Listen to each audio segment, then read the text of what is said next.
خداوند کے زندہ اور پاک کلام میں سے سیموئیل کی دوسری کتاب اس کا 13واں باب۔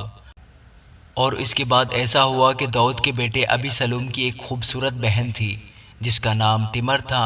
اس پر داؤد کا بیٹا امنون عاشق ہو گیا، اور امنون ایسا کوڑنے لگا کہ وہ اپنی بہن تمر کے سبب سے بیمار پڑ گیا کیونکہ وہ کنواری تھی۔ سو امنون کو اس کے ساتھ کچھ کرنا دشوار معلوم ہوا، اور داؤد کے بھائی سیماہ کا بیٹا یوندب امنون کا دوست تھا، اور یوندب بڑا چالاک آدمی تھا۔ سو اس نے اس سے کہا، اے بادشاہ زادے، تو کیوں دن بدن دبلا ہوتا جا رہا ہے؟ کیا تو مجھے نہیں بتائے گا؟ تب امنون نے اس سے کہا کہ میں اپنے بھائی ابی سلوم کی بہن تمر پر عاشق ہوں۔ یوندب نے اس سے کہا، تو اپنے بستر پر لیٹ جا اور اپنی بیماری کا بہانہ کر لے، اور جب تیرا باپ تجھے دیکھنے آئے تو اس سے کہنا، میری بہن تمر کو ذرا آنے دے کہ وہ مجھے کھانا دے اور میرے سامنے کھانا پکائے تاکہ میں دیکھوں اور اس کے ہاتھ سے کھاؤں۔ سو امنون پڑ گیا اور اس نے بیماری کا بہانہ کر لیا، اور جب بادشاہ اس کو دیکھنے آیا تو امنون نے بادشاہ سے کہا، میری بہن تمر کو ذرا آنے دے کہ وہ میرے سامنے 2 پوریاں بنائے تاکہ میں اس کے ہاتھ سے کھاؤں۔ سو داؤد نے تمر کے گھر کو کہلا بھیجا کہ تو ابھی اپنے بھائی امنون کے گھر جا اور اس کے لیے کھانا پکا۔ سو تمر اپنے بھائی امنون کے گھر گئی، اور وہ بستر پر پڑا ہوا تھا، اور اس نے آٹا لیا اور گوندھا اور اس کے سامنے پوریاں بنائیں اور ان کو پکایا، اور توے کو لیا اور اس کے سامنے ان کو انڈیل دیا، پر اس نے کھانے سے انکار کیا۔ تب امنون نے کہا کہ سب آدمیوں کو میرے پاس سے باہر کر دو۔ سو ہر ایک آدمی اس کے پاس سے چلا گیا۔ تب امنون نے تمر سے کہا کہ کھانا کوٹری کے اندر لے آ تاکہ میں تیرے ہاتھ سے کھاؤں۔ سو تمر وہ پوریاں جو اس نے پکائی تھیں اٹھا کر ان کو کوٹری میں اپنے بھائی امنون کے پاس لائی، اور جب وہ ان کو اس کے نزدیک لے گئی کہ وہ کھائے تو اس نے اسے پکڑ لیا اور اس سے کہا، اے میری بہن، مجھ سے وصل کر۔ اس نے کہا، نہیں میرے بھائی، میرے ساتھ جبر نہ کر، کیونکہ اسرائیلیوں میں کوئی ایسا کام نہیں ہونا چاہیے۔ تو ایسی حماقت نہ کر، اور بھلا میں اپنی رسوائی کہاں لیے پھروں گی؟ اور تو بھی اسرائیلیوں میں احمقوں میں سے ایک کی مانند ٹھہرے گا۔ سو تو بادشاہ سے عرض کر، کیونکہ وہ مجھ کو تجھ سے روک نہیں رکھے گا۔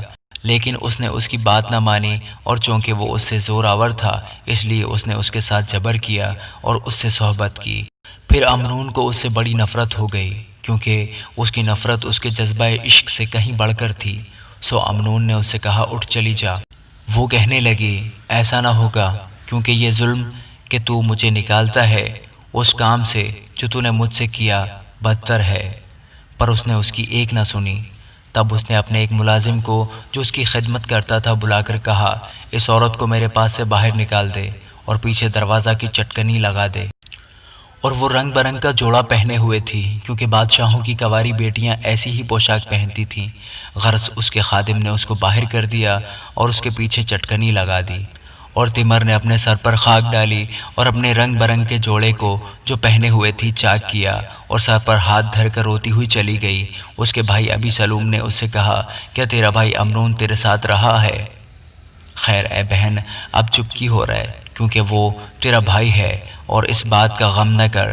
سو تمر اپنے بھائی ابی سلوم کے گھر بے کس پڑی رہی۔ اور جب داؤد بادشاہ نے یہ سب باتیں سنی تو نہایت غصہ ہوا، اور ابی سلوم نے اپنے بھائی امنون سے کچھ برا بھلا نہ کہا، کیونکہ ابی سلوم کو امنون سے نفرت تھی، اس لیے کہ اس نے اس کی بہن تمر کے ساتھ جبر کیا تھا۔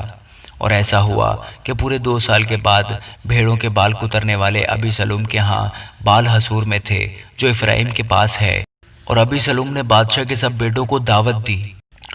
سو ابی سلوم بادشاہ کے پاس آ کر کہنے لگا کہ تیرے خادم کے ہاں بھیڑوں کے بال کترنے والے آئے ہیں۔ سو میں منت کرتا ہوں کہ بادشاہ ماں اپنے ملازموں کے اپنے خادم کے ساتھ چلے۔ تب بادشاہ نے ابی سلوم سے کہا، نہیں میرے بیٹے، ہم سب کے سب نہ چلیں، تا نہ ہو کہ تجھ پر ہم بوجھ ہو جائیں۔ اور وہ اس سے باجد ہوا تو بھی وہ نہ گیا، پر اسے دعا دی۔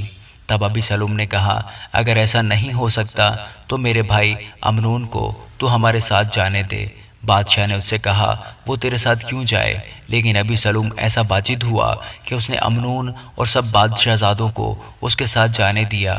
اور ابی سلوم نے اپنے خادموں کو حکم دیا کہ دیکھو، جب امنون کا دل میں سے سرور میں ہو اور میں تم کو کہوں کہ امنون کو مارو تو تم اسے مار ڈالنا، خوف نہ کرنا، کیا میں نے تم کو حکم نہیں دیا؟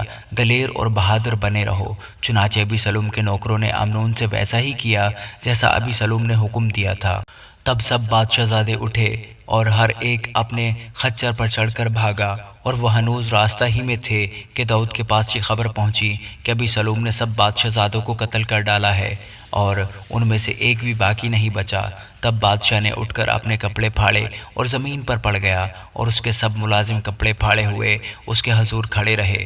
تب داؤد کے بھائی سیما کا بیٹا یوندب کہنے لگا کہ میرا مالک یہ خیال نہ کرے کہ انہوں نے سب جوانوں کو جو بادشاہ زادے ہیں مار ڈالا ہے، اس لیے کہ صرف امنون ہی مرا ہے، کیونکہ ابی سلوم کے انتظام سے اسی دن سے یہ بات ٹھان لی گئی تھی جب اس نے اس کی بہن تیمر کے ساتھ جبر کیا تھا۔ سو میرا مالک بادشاہ ایسا خیال کر کے کہ سب بادشاہ زادے مر گئے، اس بات کا غم نہ کرے، کیونکہ صرف امنون ہی مرا ہے۔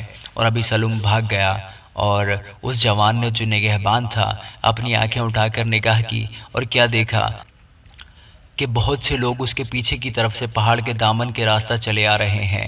تب یوندب نے بادشاہ سے کہا کہ دیکھ، بادشاہ زادے آ گئے، جیسا تیرے خادم نے کہا تھا ویسا ہی ہے۔ اس نے اپنی بات ختم ہی کی تھی کہ بادشاہ زادے آ پہنچے اور چلا چلا کر رونے لگے، اور بادشاہ اور اس کے سب ملازم بھی زار زار روئے۔ لیکن ابی سلوم بھاگ کر جسور کے بادشاہ عمیہود کے بیٹے تلمی کے پاس چلا گیا، اور داؤد ہر روز اپنے بیٹے کے لیے ماتم کرتا رہا۔ سو ابی سلوم بھاگ کر جسور کو گیا اور 3 برس تک وہیں رہا۔ اور داؤد بادشاہ کے دل میں ابی سلوم کے پاس جانے کی بڑی آرزو تھی، کیونکہ امنون کی طرف سے اسے تسلی ہو گئی تھی، اس لیے کہ وہ مر چکا تھا۔ آمین۔